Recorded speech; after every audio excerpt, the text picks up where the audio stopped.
Welcome to Small Biz Life, episode 45, Content Creation Calendars.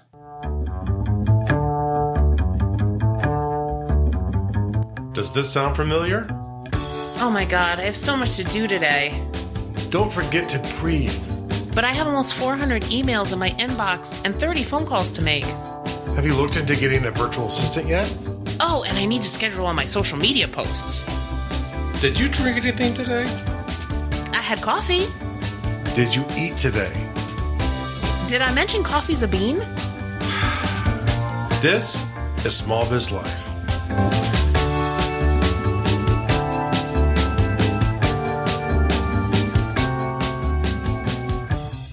Hello and welcome to this week's episode of Small Biz Life. If you're returning for another episode, thank you so much. And if you're checking us out for the first time, my name's Kristen Ingram. And I'm Jeffrey W. Ingram. We are a husband and wife team, small business owners who are helping you through this journey on the small biz life. That's right. We like to get down and dirty with you to help your business go faster so you can focus on the things that you love. Exactly. So we got this suggestion from someone in our Facebook group. And if you want to check out our Facebook group, it is facebook.com/groups/smallbizlife. And one thing I think a lot of us struggle with is we know that we need to create content in order to engage people to become potential customers. Yeah. And trying to fit all that in with everything else we're trying to do can be really stressful. Yeah. And one of the great things you can keep in mind is when you go through the process of putting together this content calendar, the great thing is you can systemize it. You can break parts of it into checklists to help make sure that you're not forgetting stuff and that you're minimizing your time there overall. And then later on, if you start making money, you can actually use that same list to have someone perform that work for you with a virtual assistant or an actual employee, however you decide to go ahead and do that. Exactly. So when we're talking about a content creation calendar, what exactly do we mean? What we mean is, what is our process, our schedule for creating something from the beginning to the end, and not just for a particular unit that we're putting out. For us, it's the podcast once a week. It's also, what are we doing the whole year? Right. And you can use this procedure whether you're doing video, podcasts, you write on a blog, you're doing an email newsletter, YouTube, social media. You can even use this for course creation if that's something that you're doing. So this has a lot of different applications. But again, what we're trying to do is we're trying to generate content to engage people to become customers or to stay customers, right? Or at a minimum to consume the content that we're delivering. Exactly. Okay. So before you even start this process of trying to schedule things, and there are a couple ingredients that you need. This is important. This is super important because I think a lot of times people they jump in and they go. Yeah, because it's a more complicated dinner than you'd expect, creating content. You think let me just write a post, schedule it, release it. You can do that, but you won't get the most out of it. Your audience won't get the most out of it. Exactly. So I think the first thing that you need to consider is what type of content you're going to do. I've said it on this podcast before, and I'll say it again. You can do anything. Yeah. But you can't do everything. No. And so it's really hard to do every single social media channel, to do podcasts and videos and posts and email. It's really hard to do it all. So pick a platform that you really like. I love podcasting. It is so much fun. We have a blast doing it.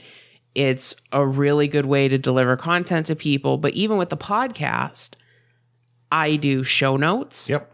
I email our email list, and the email content that we put out is not the same as the podcast content. Nope. So that's a completely different line of information that I'm putting out. Plus, we have to do all the social media that goes with it. So a lot of people, like Jeff said, they think, okay, just write a blog post and throw it up there and poof, I'm done. No. Yeah. I mean, I don't know how many websites there are, and I did not research it because I'm only thinking about it right now. But to think about this, it's pretty tough to get in the top 1 million websites in the world. Not impossible. If you work at it, you can get there without a lot of effort, but most sites will never make it there. So there are so many more than 1 million sites. That's an interesting first step for a site to make is hit that top 1 million.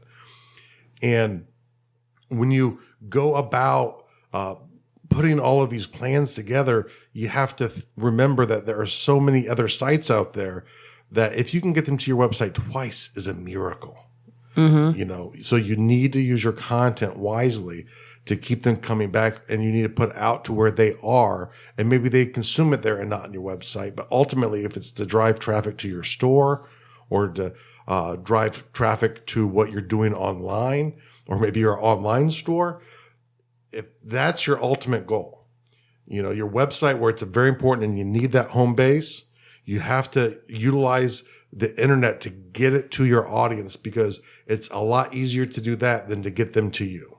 And here's the thing. If you are not doing some sort of consistent content creation, even if it's emailing your email list about promotions that you're having or new products that you have in your store, if you're not generating any content at all, it's very hard to be successful in business today. Yeah. So most people, when they think of content creation, they're thinking of blogging, and they're like, well, I don't do that. Okay, well, content creation is social media and the graphics that go with it. Yes. It's your email list. It's doing Periscope or doing Facebook Live. This is all content creation that you need to be thinking about. Yeah. Okay. So the next thing is, and it's easier to do this once you kind of start thinking about all the steps that we're going to go through later in the episode, but you need to estimate how much time is needed in order for you to create this content. I come from a field in information technology as a deliverer of applications where I'm often asked to estimate time. It is one of the most difficult tasks that you have. You're going to revisit this probably more often than anything else, because you're going to sit there when you go through the steps with us later, you're going to sit there and maybe have to reevaluate what that time is. And then when you do it for a few weeks and you start getting your system down for creating the content, you're going to want to revisit it again, because the time estimates should go down the more you do it. Right. So I'll just give you an example. So for this podcast, our episodes are usually 35 to 50 minutes, depending on what we're talking about. Sometimes we go a little bit over that. And thank you for listening through that. But it usually takes me about 5 or 6 times that in order to fully produce the podcast and do everything I need to do. So we're going to talk about the steps that go into it, and we'll kind of talk about our process. Yeah. But if you think, that you're going to put something together in 20 minutes, give yourself an hour and a half. Yes. At a minimum, double the time you think it's going to take. Even for a social media meme, you sit there and you throw something together, you think it's pretty cool.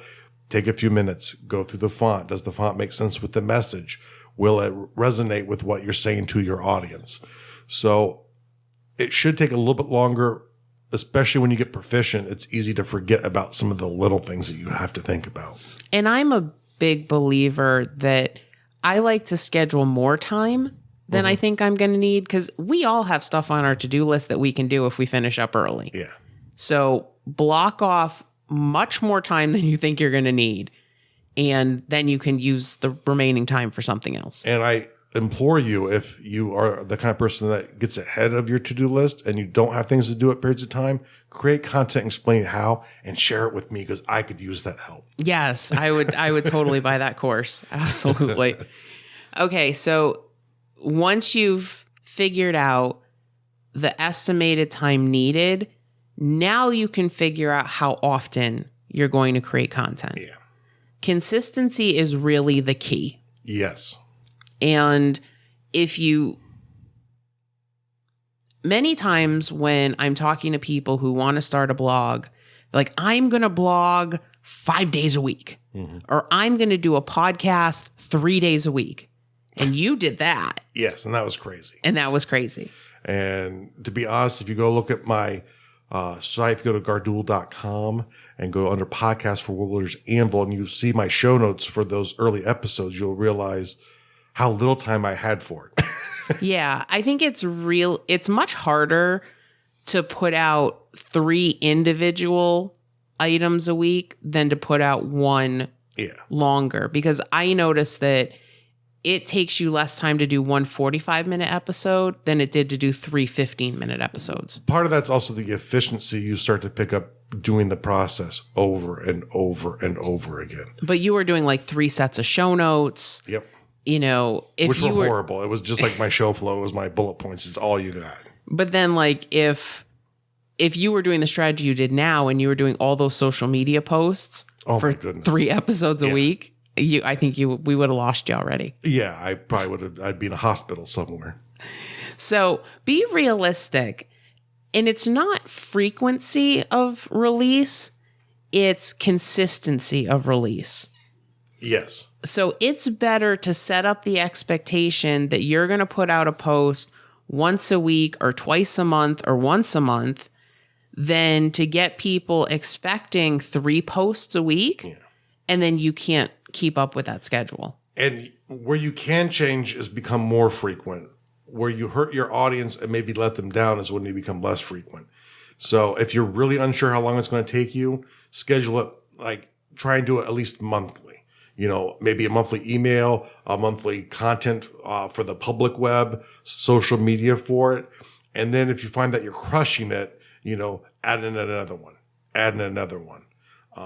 The only thing I would suggest differently is if it's something like podcasting, make a whole bunch of episodes first to figure out how long it's going to take you, because you want to release a few extra ones at the beginning anyway. And there, I do really think with podcasting and probably with the YouTube, you need to do at least weekly. Yeah. Well, and I think it depends on the type of content that you're doing, because like for Accounting in Focus, I develop content kind of whenever I can find the time. Yeah. But because I have such a large library built up, that's okay. Well, especially if your library is very evergreen, like on that site, because it's always relevant.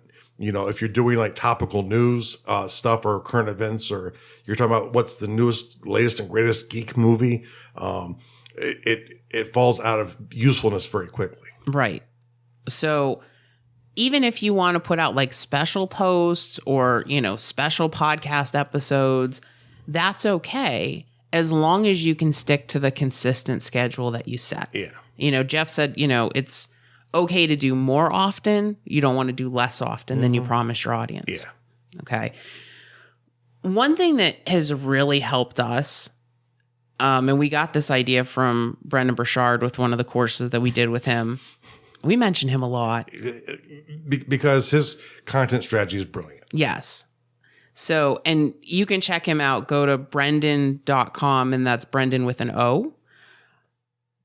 Just like check out what he's doing like on social media, because it's brilliant. Mm-hmm. It's absolutely brilliant. And the best utilization of content I've ever seen. Yeah.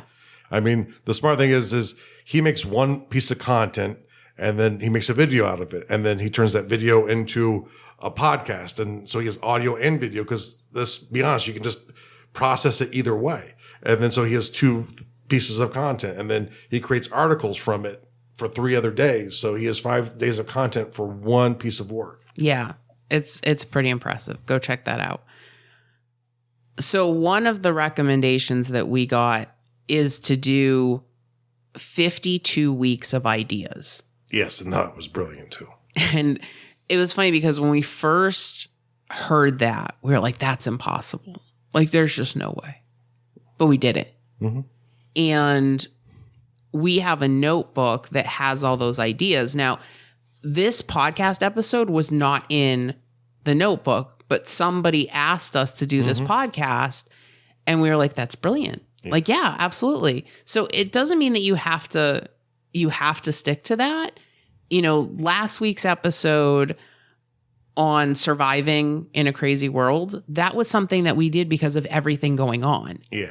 But now we still have all those extra ideas in the notebook. So if we are struggling to put something together, then we'll flip through that and say, oh, okay, here's a topic. Let's do this. Or what I do for the other show is I actually have a Google Sheets set up where I have a list of episodes that I've done and plan future episodes. And then me or the co-host for that show can go into there and look at things and say, this is what we plan for next week.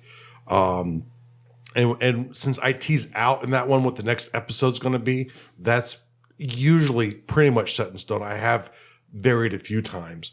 But then beyond that, it's like, as we're getting closer, we start moving things around and pulling stuff in that we want to do.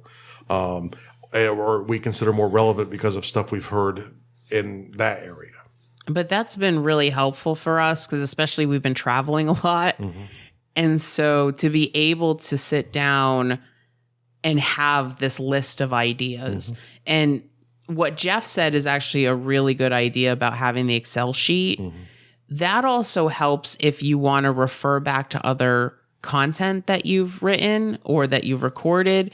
It's easy to have that list in front of you and say, oh, yeah, that's the episode where we did that. Yeah. So you probably want to keep it better updated.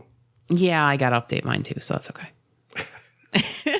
I think I'm like 10 episodes behind. Mine's really better for future content, not so much for past content. But it is a really good reference to have. Oh, yes. Because you can know, like, okay, I haven't done this in 40 posts. Maybe we can revisit this again. Or especially with that show is I go over stuff very broadly, very abstractly, so that I can sit there and go, okay, let me take an element of one of these topics and go into more detail. Yep, exactly. So it's a really good way to kind of have a bucket that you can keep going back to if you run out of ideas. And also if you come up with ideas, it's a place you can put them. Yeah. And that's the good thing about having it where I use a Google Sheet because my friend doesn't live with us. For us, it doesn't matter what it's in, but with him, he doesn't have Office. So I have it in Google Sheets.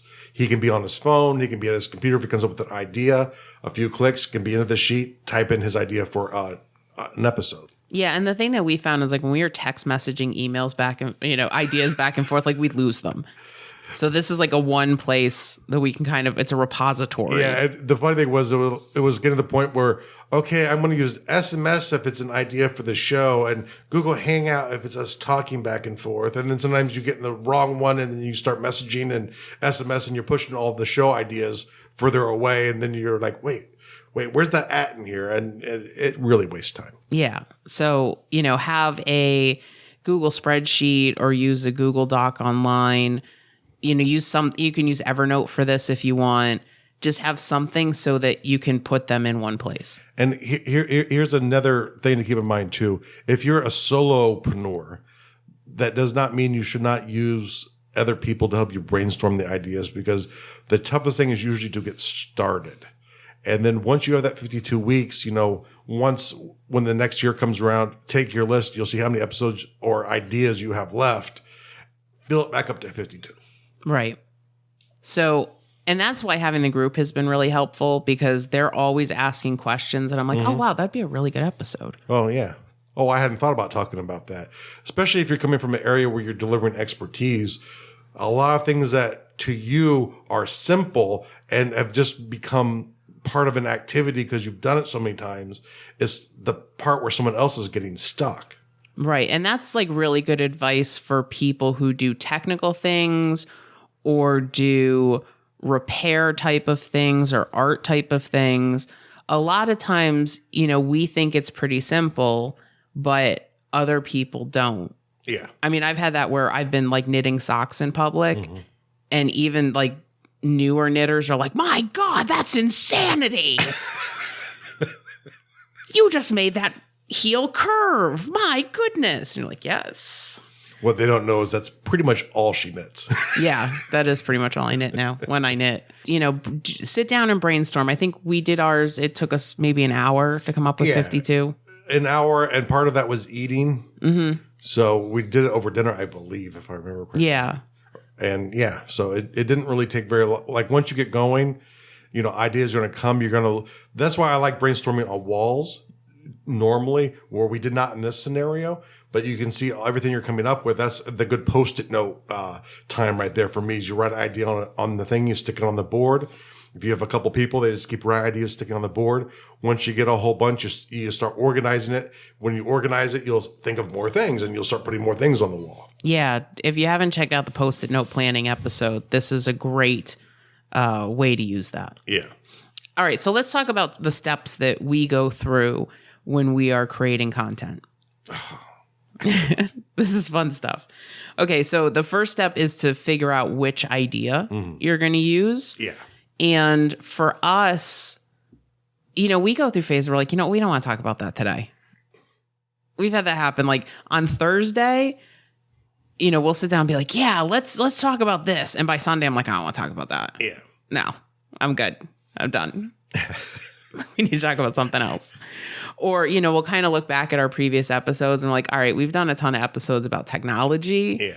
I don't want to do another technology episode. Let's go off. Yeah, you could do technology episodes every day for the rest of your life and you'd be fine. Yes. Yeah. Fun. Not so much. I like technology, but I don't want to talk about it all the time. It's like taxes. Could you imagine if we talked about taxes every week? No. Yawn.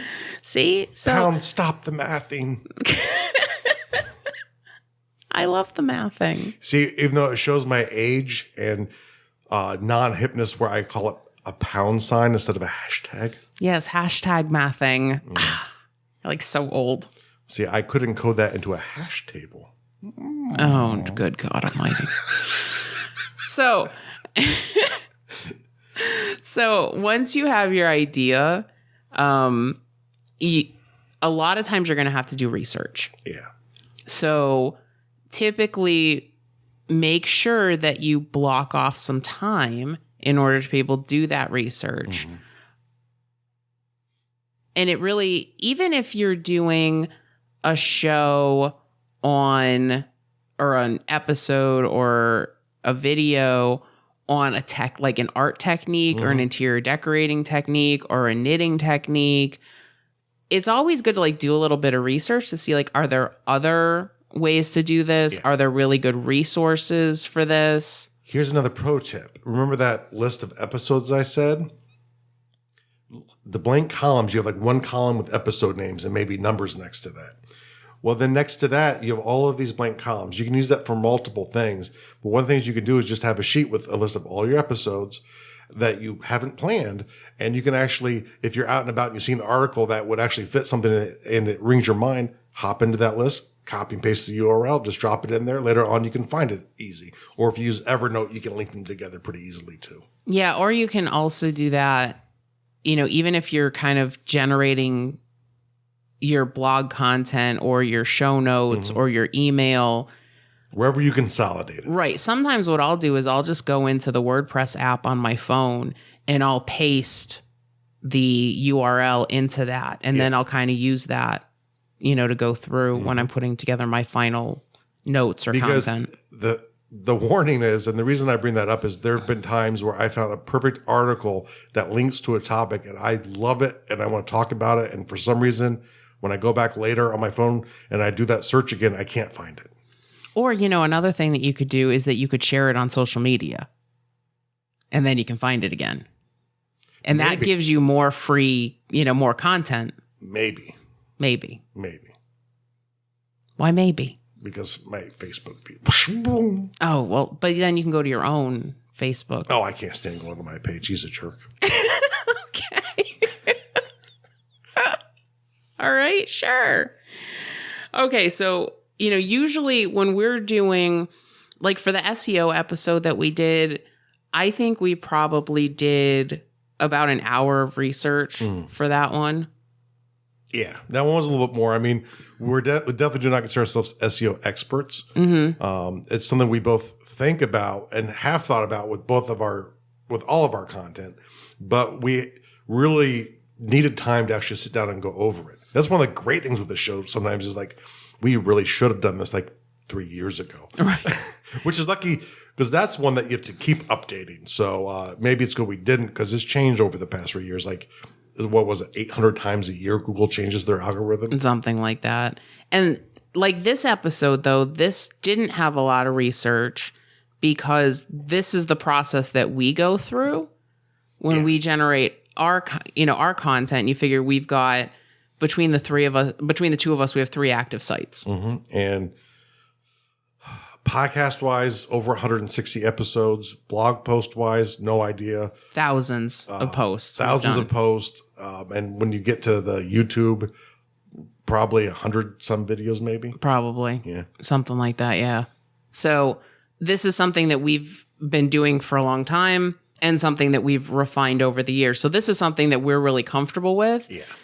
So while there wasn't research, we did have to plan out how the show was going to run. Yeah. And that's one thing is when you're doing your content, no matter what kind of content you're doing, you want to have an outline. And if you're one of those people who's afraid of which you shouldn't be, because it's a natural thinking word, one of the ways you can help alleviate the thinking words that come up, like I say, a lot. And I'm about to tell you something that I think you might not know, but I'm like, you can do that. The thing you can do is prepare. Preparing gives you an idea of what you're talking about. And in your mind, it starts working. At least that's how it goes for me. Yeah. And I think when we create that outline of the things that we want to talk about, that helps us with the research part of it. Yeah. Because all right, we really don't know enough about this. We know we should know more about this. Right. But we'll go down that path of research, but we wouldn't know that we needed to do that unless we had the outline. And that really is the essence of the small biz life too, if you think about it. It's when you're the small 1, 2, maybe a family type of shop, you come across all these things you need to know. And so when you get to it, a little bit of research goes a long way. And with the internet and checking your resources, you can do things really fast. Right. So I think for us, this next step is probably the smallest step. Create. And this is actually creating the content. It's a guaranteed time, though. And this is the easiest one to estimate. It's like we have to block off an hour. It might take a half hour. Hopefully it won't take more than an hour unless the producers interfere too much. Or unless your co-host won't stop laughing as you're trying to... that was not our show. That was another show that is recorded in our studio. Tell that story. I was sitting there and Michael and I'm sorry. The co-host of the World Builders Anvil. We're starting an episode and he was a little bit tired and we were starting and we have a tendency to try and tease each other at the beginning because you do stuff to try and build up energy and we've both have been trapped in this area where we get a bit giggly. You're starting off the show and you can't get out the words and you can't say everything that you say so many times before. And so we get to a part where he really has a time crunch. He really has to go. And so I was a little naughty if Rob remembers correctly, because I wouldn't remember this, but all I did was he went to speak and I just started leaning forward to put my face in front of his and he just started cracking up. Then I'm sorry. And he's like, no, I really have to do this. We have to get this done. I'm like, okay, I'm sorry. And then I'm being very good. And we do this 5-second wait before we start. So we have some blank space in our audio. And he'd get like 2-3 seconds and just start laughing again. Finally, I had to turn completely away from the microphone and he's still laughing. He finally asked, could you leave the room? And I obviously couldn't, but that's the way it rolled. It took him like 20 minutes to do like a 20-second bit of recording. Yeah. And that's usually our hardest bit is to get started because we'll get giggly, especially if we do a couple in a row. You're already laughing from what was in the previous episode. So, sometimes you think it's just, sitting down and writing or recording or doing the video. But, things come up, things happen. We've had, family call right before we were going to record and have to run out and do something. And like 3 hours later, we're like, all right, let's record now. Yeah. So life happens. Yeah. Right. And hopefully if you're having fun doing this, it might take you longer than you think. Yeah. And it's really good, that's sort of, a first world problem to have laughing being the problem at creating content, because there are bad things that can come up too, but they're all distractions, and planning helps you get through it because you have an idea of what you're doing. Right. And planning ahead, having some content that is ready to go like the week before or 2 weeks before. Because inevitably when you create content, now, not Kristen and I, we don't do this, but other people sometimes are just creating the content as they need it. They're trying to meet that deadline. No. And when you're coming up on the deadline, the hardest thing is to come up with an actual good idea. So, and some people will have lists of ideas of types of things that you can deliver for content. Well, if you have actual episodes planned, you sit there and go, okay, this is the topic, and I want to kind of make this mystery format or a story format or whatever I want to do.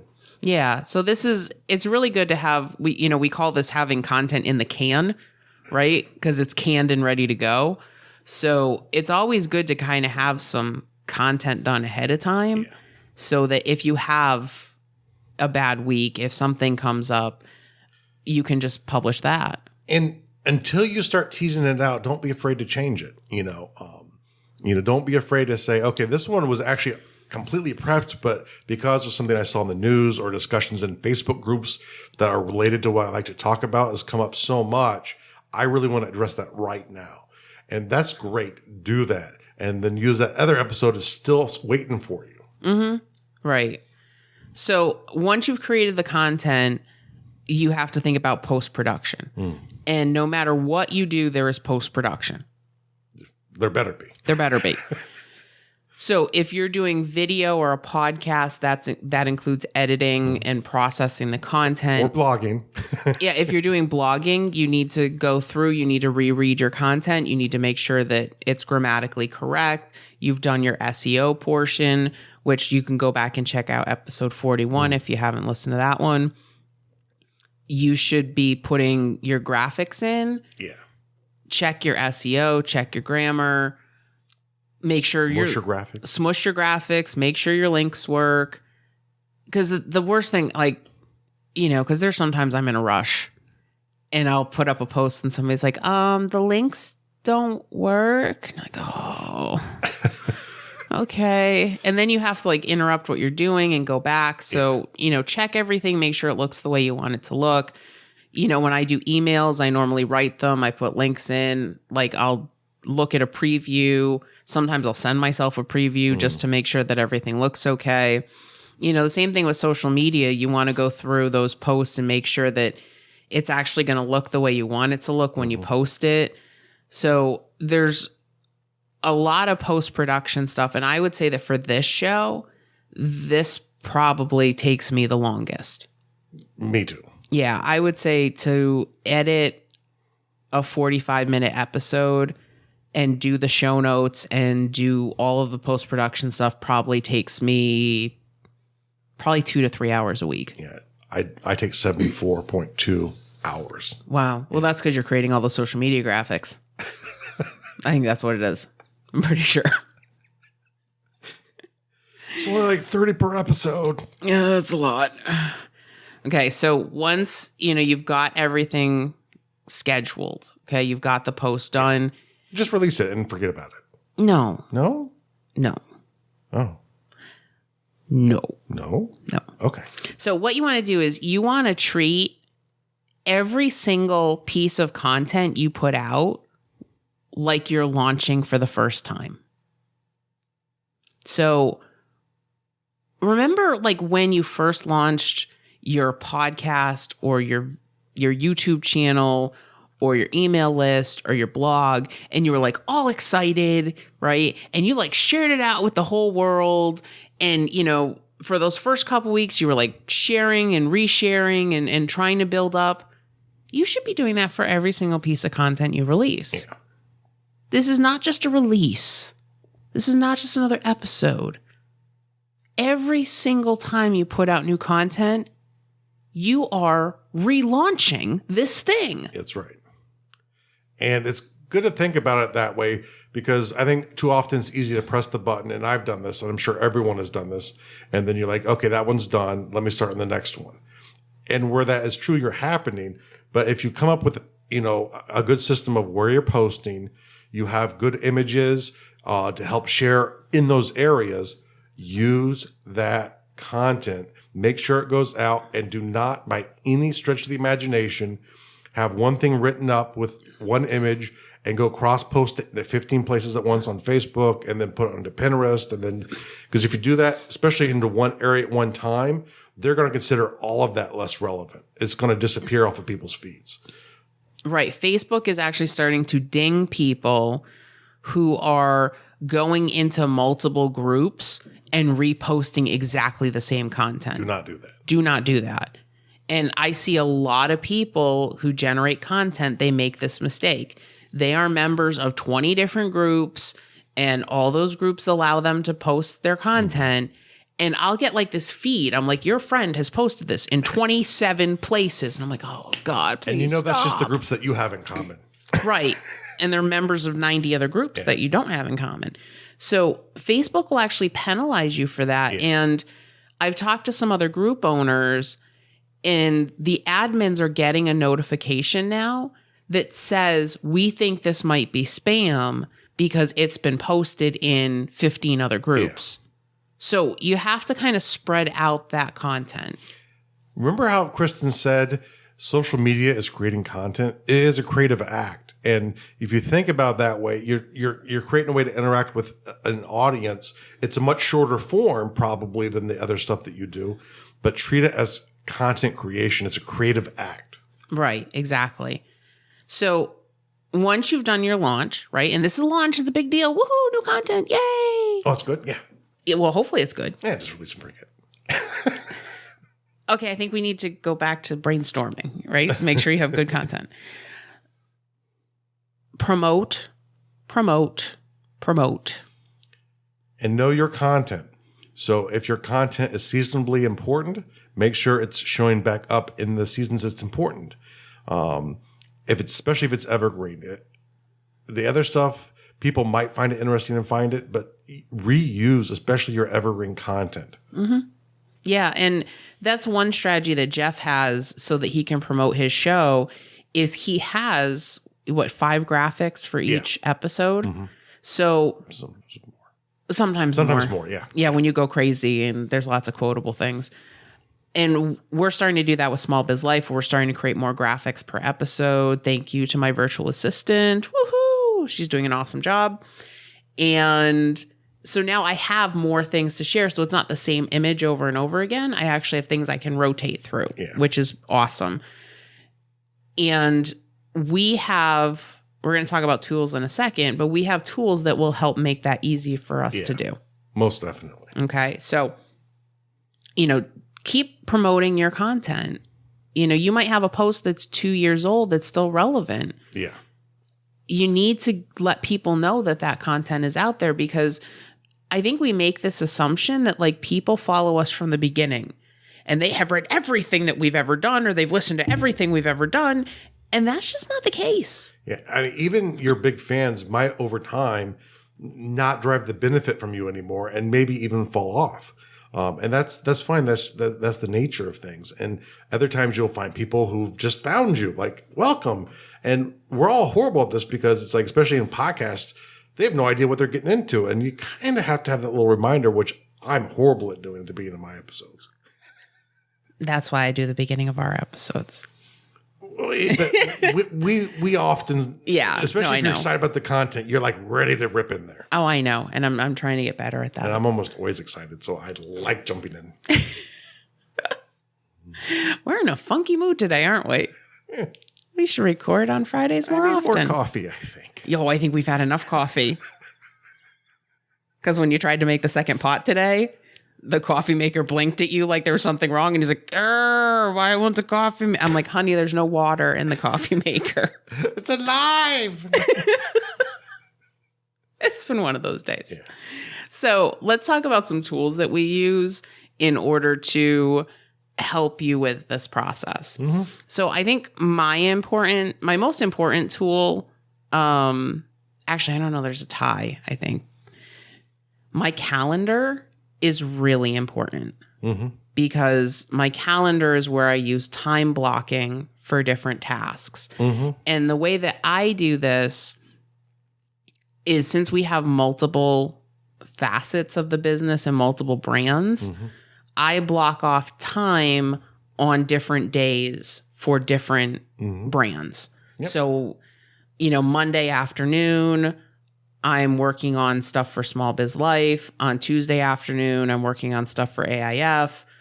Yep. Wednesday afternoon is client stuff, and sometimes that changes depending on, my schedule. But I try to put big blocks in so that I have time to work on the brand. Yeah. And you're just trying to get stuff off the to-do list. And if you have multiple brands like us, sometimes the amount of time on different brands changes. Like right now for my show, it's pretty much the show is all I'm focusing on because we're getting ready to do the launch out conference where we're doing a workshop. So a lot of our effort right now is in prepping, working with our new virtual assistant, who is awesome.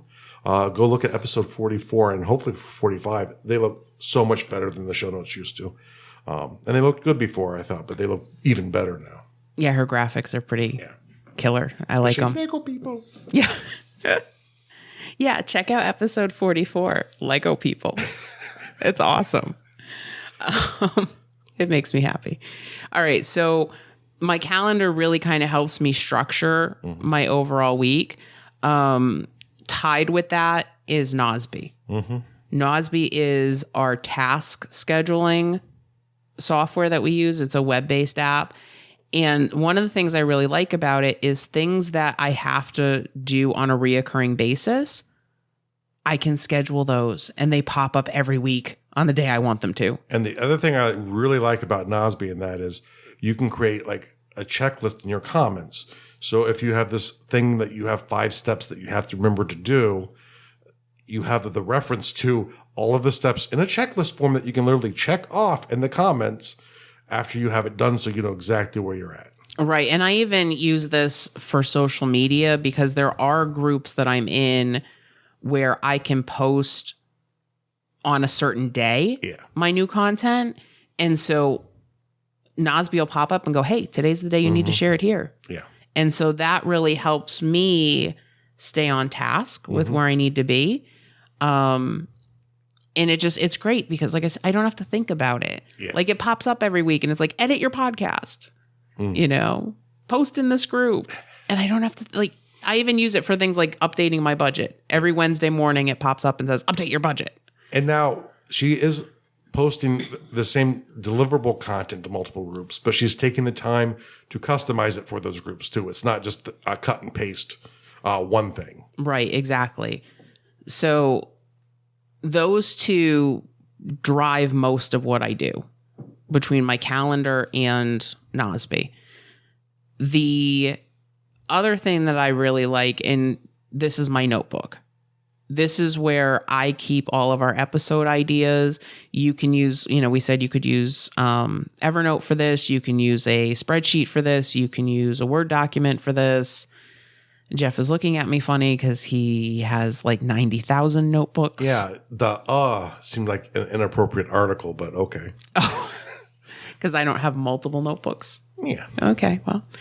So whatever way that you want to keep your ideas, figure out what works best for you and do that. Yeah. Another thing that really helps us in the post-production side, and I guess in the create side as well, is we have templates set up. And so what that helps us do is that helps us make sure our post format is consistent for the show notes. It puts in, we can save certain links that we use every week. So if you look at our show notes, every single episode has links to iTunes and Stitcher and Google Play. You can create templates within WordPress to do that for you. And here's another pro tip. And maybe you struggled on the technical side and you're having trouble doing that right away. Having the template and the structure set aside is more important. So one of the things I do for my other show is I actually have a Word document that is the basic structure for all my shows, as every hyperlink that is in every episode in there.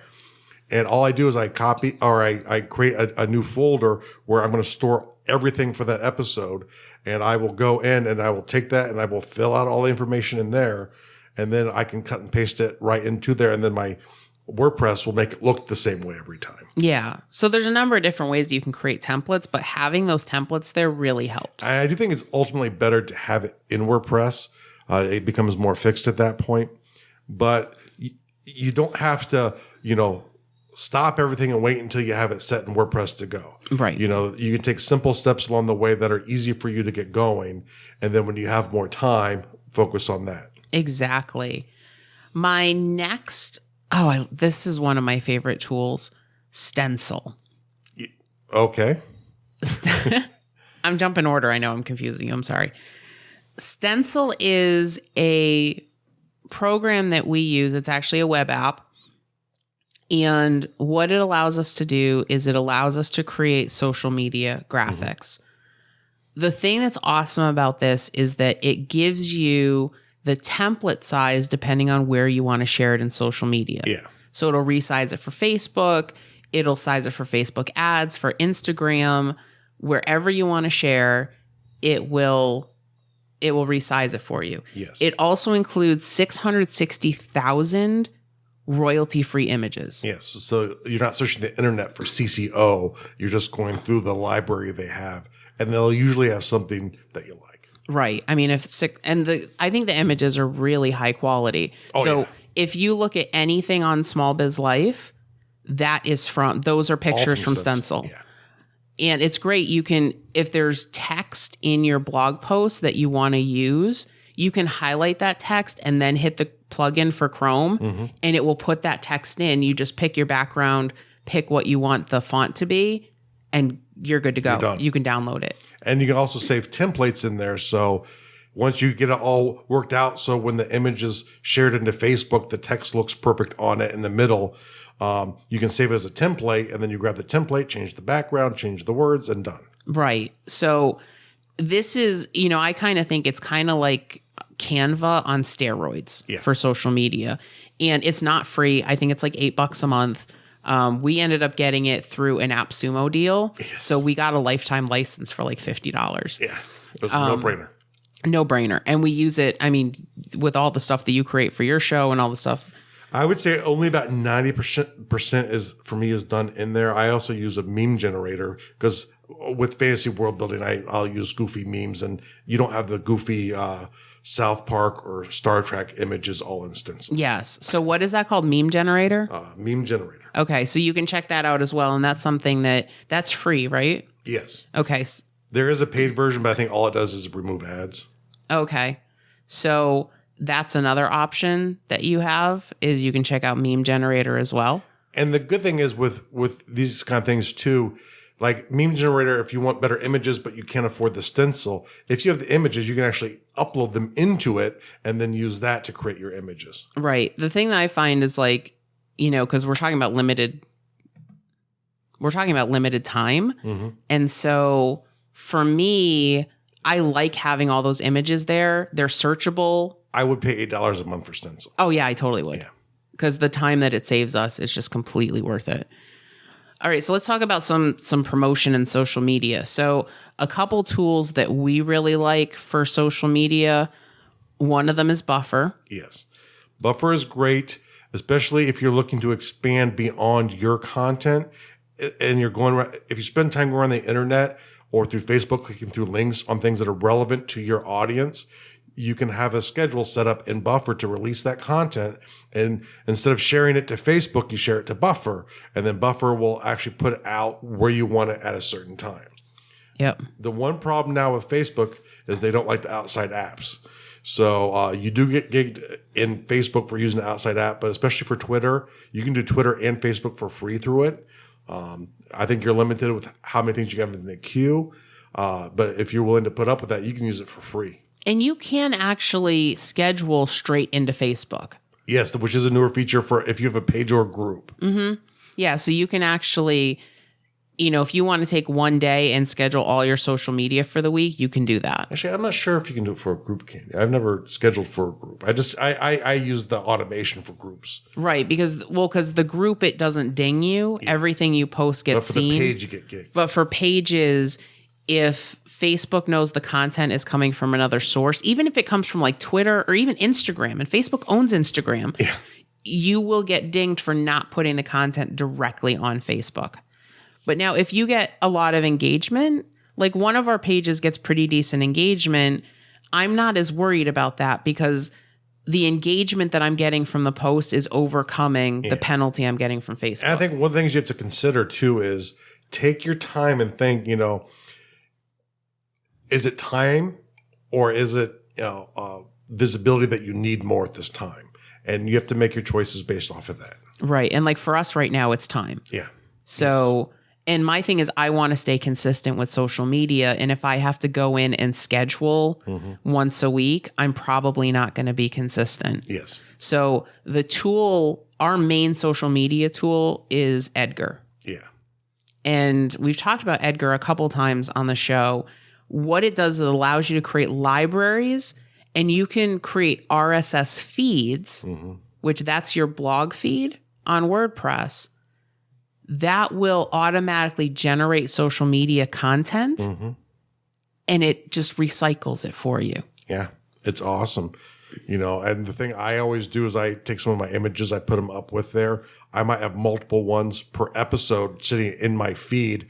I scramble it because I don't want them, unless it's new, to come out all of the same week. The new ones I want all the same week, but what I have is two different categories, one for new episode, and it's only my new episode, and then one for my general podcast. And so I can have these different libraries, and I have another one that's my guest feed. I've done a few interviews on that show. I'll go out to their website, grab their feed, because I'm going to share their content as a continuing thank you for being on my show, and because they were on my show because I liked their content. Right, exactly. So I'm going to be honest with you, Edgar's not cheap. It's $49 a month. Ouch. But it is worth every penny. It's like the biggest recapturing of audience I had in my show for World Builders Anvil was when I started using Meet Edgar, because my numbers were kind of flat for a long time. They had dropped after New and Noteworthy, and they had been flat and even dropping off slowly. And I started using Meet Edgar, and I started being consistent with my social media. And guess what? Organic growth started coming back to my show. Yep. So, huge fan of Edgar. Edgar posts to Facebook, LinkedIn, and Twitter. And Twitter is a no-brainer to do. And for the $49, you can actually have up to 10 social media accounts. And here's another pro tip. At the bottom of my template folder that I keep for each episode of my show, I actually have the generic hashtags I use that I want to hit with every episode. So I'll actually take those hashtags and I will copy them in with my new episode link and my general content I'm going to put into Twitter. I'll throw it in there, and I will just get rid of all the hashtags but one. And then I'm making sure I'm hitting all my hashtags every week in Twitter.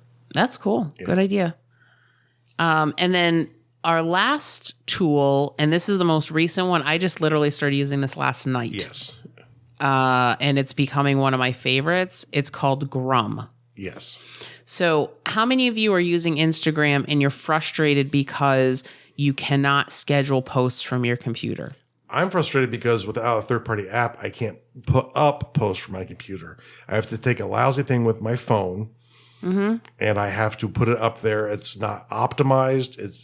It's horrible. Even if you use something like Hootsuite, which, Hootsuite's like, hey, we scheduled an Instagram. Well, actually what they do is they send you a text with the image so you can, and it reminds you like, hey, you're supposed to post this to Instagram right now. Grum truly allows you to post and schedule from your computer. And when you go into Instagram, you can't tell it from any of the other ones you've done, except for the fact the photo probably looks better and your comments are probably better. Yeah, so it doesn't indicate that it's being posted from a third-party service. Yeah. And if you go to Small Biz Life Podcast on Instagram, I had to remember what the handle was. Yeah, I'm sure.